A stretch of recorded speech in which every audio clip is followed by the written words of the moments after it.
ভুবন মাঝে তুমি কুদরতি ইশারায় রেখেছো।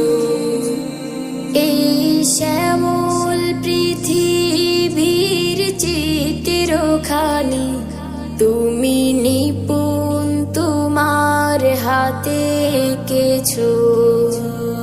ওগো আল্লাহ, শুকর তোমার, আমার যে মুসলিম করেছো।